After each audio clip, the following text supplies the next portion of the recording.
Welcome back to Nebuchadnezzar, episode 33.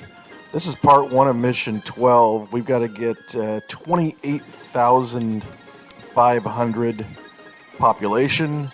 We need to get a prestige of 2,050, and we need to build 22 glorious residences, as well as a monument and a palace. And the monument is going to be a library. This is the period of time in 640 BC, around that period of time, 630. And there was a big library in Nineveh at that time that has a lot of, stories of antiquity. I'm here checking out the trade. It looks like we have a new thing that we can trade called dye. And we're also going to be making some luxurious pottery, basically. So that should be interesting. So what I'm going to do is I'm surveying this map. I'm looking to see where the people are going to be coming in first, and I'm looking at the biggest area also. And then for farming, I want to make sure that the farms are somewhat close to the population, especially for the standard workers. So I'm looking down there in that area for all the housing, and then over here for the farms. So I'm going to be setting up a lot of the irrigation here in order to get these farms in here. But this is just the standard setup. This map's pretty big. It's got, three, as you can see, 3 areas. One of them is really big, and then the other 2 are bisected by this river, and it doesn't look like there's any issue with trade being able to hit any port along the bank of any side of that. So, but what I wanted to do is I wanted to set up, down there, the main hub of the population, and try to maximize that space. I don't know if there's going to, at this juncture, I don't know if there's going to be an issue with spacing on this map. The trade actually looked pretty good. It didn't look like we're going to have a copper issue like we had in the previous mission, where we could only import so much copper. Looks like we can import tons of copper, papyrus, wood. I think we also had a papyrus thing too, where we could only bring in so much. But this one looks like we're able to bring in tons of goods. So this should be a very fun map to play, and a very cool setup. I haven't really had a map that was kind of bisected by a forking river like this. But as you can see, I'm just basically setting up all the irrigation, connecting all the different pumps. I'm setting up all the grain farms now. I kind of wanted to try this method out where I'm either connected to one warehouse is connected to 2 farms, or 4 farms are connected to one warehouse. It seems like 4 farms connected to one warehouse. You need a lot of caravans to be pulling that stuff out very rapidly. Otherwise, you're going to get into a state where the warehouse is just full, and no goods can come in there, especially if they're being produced elsewhere. You want to get those things over to the production facilities as quickly as possible. So here I'm just trying to maximize the spacing, and it doesn't look like I'm going to be able to connect a warehouse to the to that other farm. So I'm just going to go one warehouse piece, but I'm going to put another farm in here, so that I can connect those warehouses. So basically, I'm trying to do it so where it makes sense. As you can see, I don't really follow any kind of template. I mean, if you think of it, like games, old games like Pac-Man and stuff like that, you'd have a pattern, right? So if you learn the pattern, you'd be able to finish the game every time. But as you can see, I go through trial and error here, and I look at stuff and see what makes sense, and while I'm making it. So I really don't have, I mean, even for the housing, and I mean, I've seen other people's cities, and they're like laid out in a way that's like the most efficient, and that's a good thing to do. I don't discourage it. But you know, it's funny because I've never really played these games like that. I mean, yes, I try, as you can see throughout the 32 previous episodes, I try to maximize space. I try to make, you know, wise decisions, logical decisions. But at the same time, I don't go out of my way to try to go, you know, to a template. So you'll see I've set up all my my milk producing facilities over here. And over this area, it looks like I could probably get a port in there. And up in that area, that's where I placed, you can see I placed my bread, the pottery, and then the bread is right there. I kind of did something interesting here where I kind of set it up as a little loop. Not quite a loop actually, but you know, with warehouses in the middle, you can see I've got all my markets and caravans. There's my markets and the warehouse between them, and then the caravans. So I built 152 houses, and I've got 162 of the materials that are going to be coming in. So here we go. For the first time, we're going to get our first settlers into the city, and I'm about, what was I, 5,800 short or 5,700 workers short. So I set up 5,700 working jobs right off the bat, and I'm hoping that these 152 homes will get a lot of them filled. And so you'll notice that I've already started to get a lot of the milk made now. Now we're able to get the fields rolling. A lot of the clay pits are not, they don't have workers, so we're not getting pottery just yet. But I'm down to about 1,000 or so empty spots, even less now. Going down to, it's kind of fluctuating because the bread hasn't come in, you know, on a steady basis yet. But now the pottery is actually, some of the pottery is actually starting to come in. You're starting to see some of the homes go to the next level, even.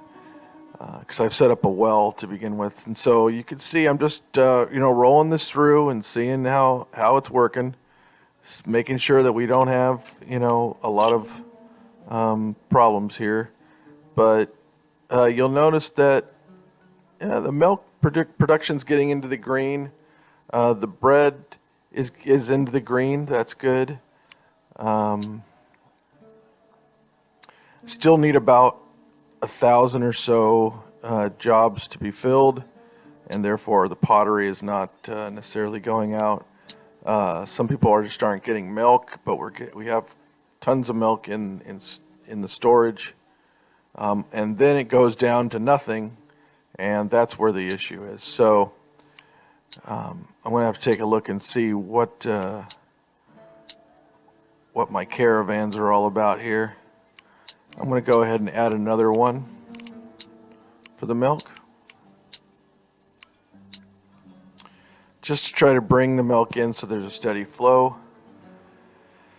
Servicing 152 homes is a lot, and I'm trying to do it, as you can see, with one warehouse, one market, and I don't know if it's possible, but I'm gonna try. I mean, boy, milk really just doesn't get over there as quickly as I like it to. And I think the issue here is that I just don't have just don't have people going to certain warehouses. It looks like they're pretty much all funneling into one warehouse. So I'm going to try to split these guys up a little bit. Yeah, I noticed that no one's going to that warehouse. So that will help to actually set them up properly.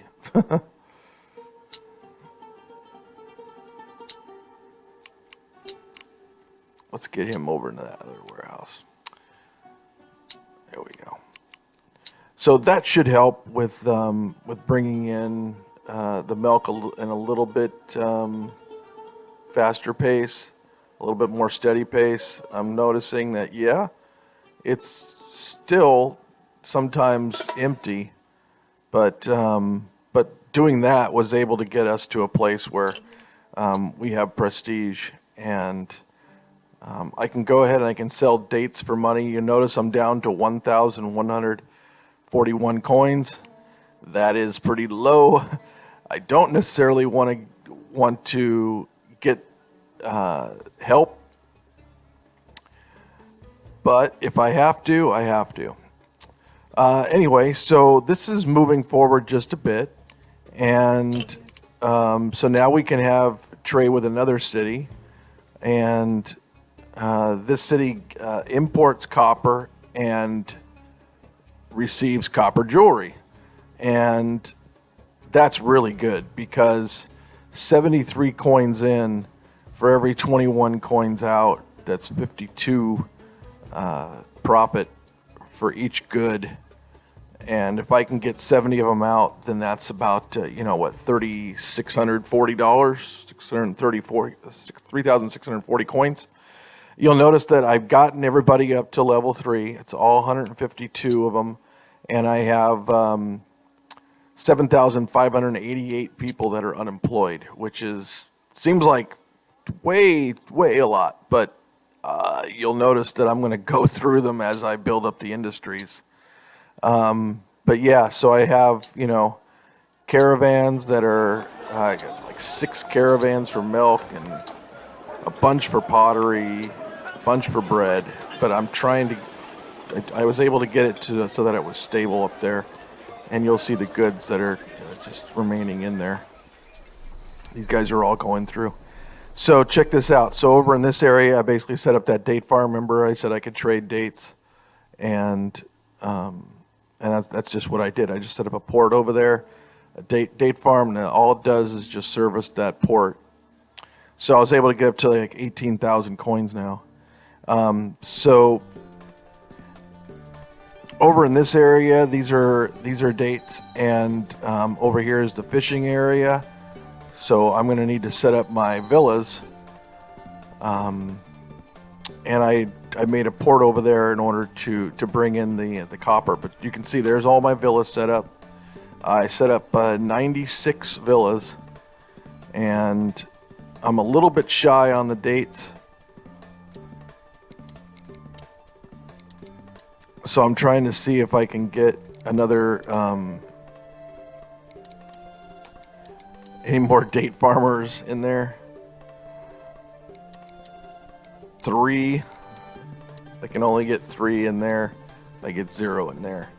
So, but I can set up a little bit more of the dates there, and I can get 10 in from that last worker.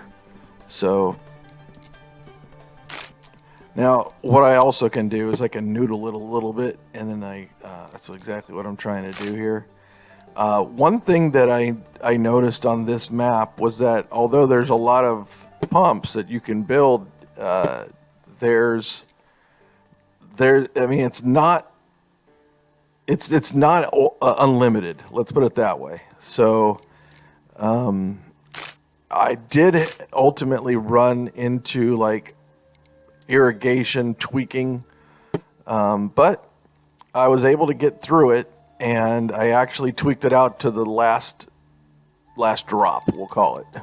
So I'm trying to just maximize the irrigation here.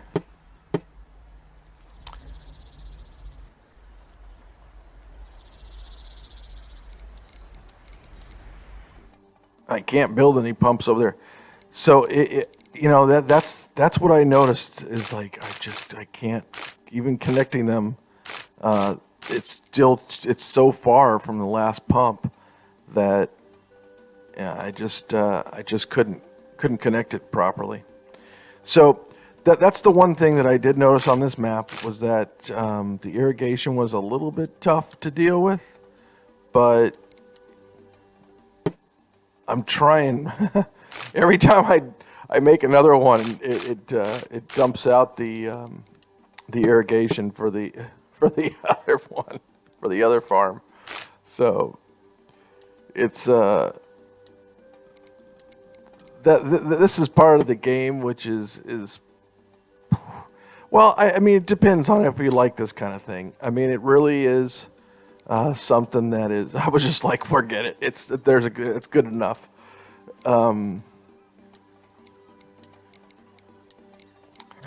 So I set up the sellers here to sell the fish and the dates, and I'm going to be bringing those in as quickly as I possibly can.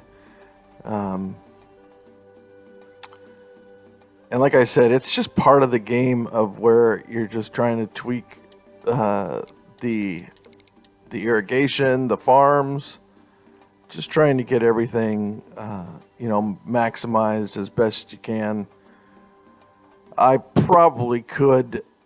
You know what the one thing I did notice is that I like putting things together very close to each other and like saying this is the date area, and like even that patch of grass over there to the right, you'll see I could have used that, but I just wanted to kind of keep it all in this one little spot close to the river for some reason. I don't know. Maybe I'll try in the next mission. I'll try to use the fertile land that are actually there. This is a pretty sight. I like watching that. Get the dates in, and then you'll see that they kind of run out again, and then they come, and then the dates come in, and then they run out, and then the dates come in. But we're getting there. I mean, it's not bad. I mean, there's only 3 homes that, and they're all on that side, and you can notice that they kind of go up and down a little bit. So it's pretty close to sustainability. Now I got them all. So, all right. Now I'm feeling pretty good about that area. So now I was able to get a bunch of villa population there, the townsfolk. And so what I did is I put them to work, right? I wanted to get that copper to come in. And I wanted to sell that copper jewelry. And I also wanted to get some linen sold. Because I'm down to 6,493 coins. So I wanted to get some linen sold as well.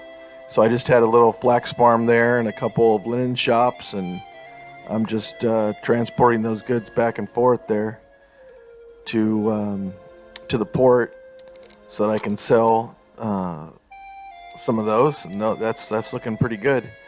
So yeah, my trade is up to $5,500. So that's 5,500 coins in my. I do have sustainability, almost perfect sustainability. But anyway. I'm watching this trade here happen, just making sure that I'm actually trading. There's 62 out of 70.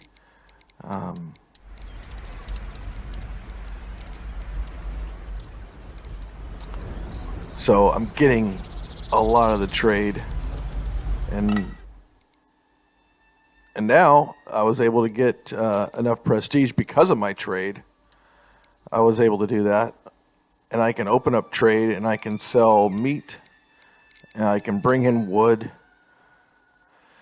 but I can sell meat, and I know that I can make meat, and I can import a bunch of wood. I can also import barley, but I normally don't import raw goods that I can actually make.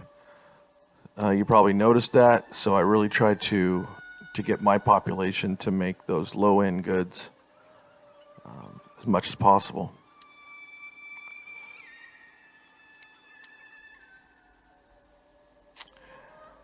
So yeah, so over here I've got the copper jewelry being made, and I'm selling that, and I can export meat for 64 a piece, which is good profit.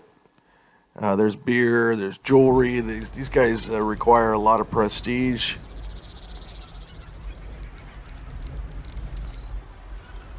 But I think the meat is really the next step for me to be able to get.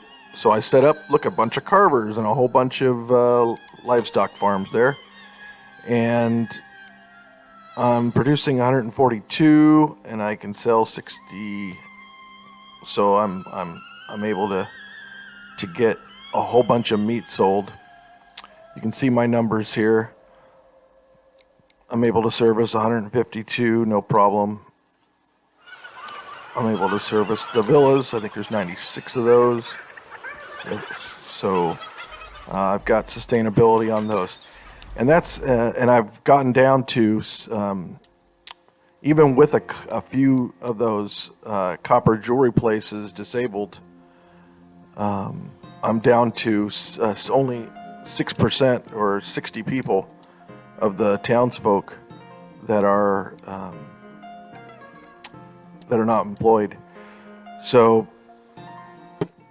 what I'm doing here is I'm setting up a caravan to bring the livestock over, so that we can start creating, making meat, and then shipping that meat out to the port up in this area there, and making some money there.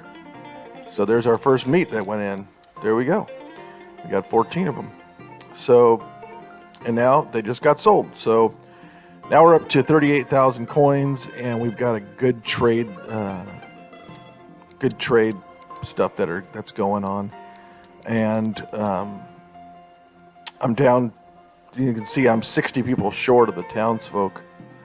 So one of the next thing I'm going to have to do here is I'm taking a look and seeing that if I've got sustainability here, and you can see the fish is looking pretty good. It's filling up, and when you have a full warehouse plus a full shop, that's good. If you have dates and it goes all the way down to zero and you've got none left in the warehouse, that's not good. So it just appears as though I'm just not quite making enough dates to actually be completely 100% sustainable. So that's what I'm monitoring now. I'm seeing, okay, well, there's some dates that are sitting in there in that farm, and so I just got another hauler to basically take them and see if that can help. These guys want pottery. I'll go ahead and send pottery because I know I'm making enough to sustain the working population. And even if it did dip a little bit, I still have 4,648 people that are unemployed. So, but yeah, so you can see I've got sustainability now. That seemed to do the trick a little bit. I mean, sure, that guy doesn't have dates again, and but he'll get them, and it'll go. It might fluctuate a little bit, and as you can see, it's fluctuating between I got 12 people to 24 people, 12 people that are unemployed, to 24 people that need that open positions. So it's kind of fluctuating a little bit, but I'm pretty much at dead even on the townsfolk right now. So we're at 15,440 population with 288 prestige. And the coins have gone up now to 100,000, which is great. The meat is getting sold.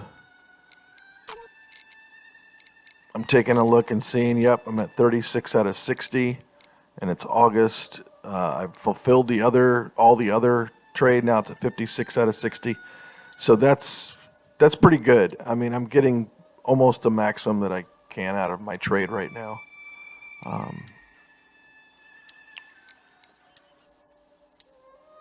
I can set up another caravan to bring meat over, just so to make sure that warehouse is always full. And so when they come and buy the goods, that they're going to, that they're absolutely going to buy them every time. There we go. So now we're seeing, I've got a full stock there, and they sold them.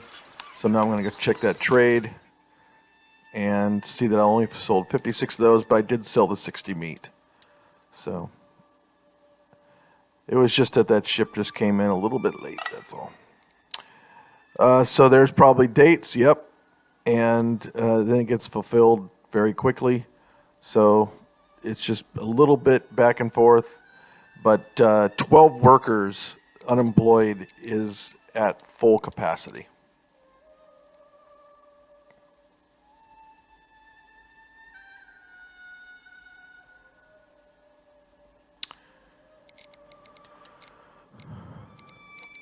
This is my little trade dating down there. So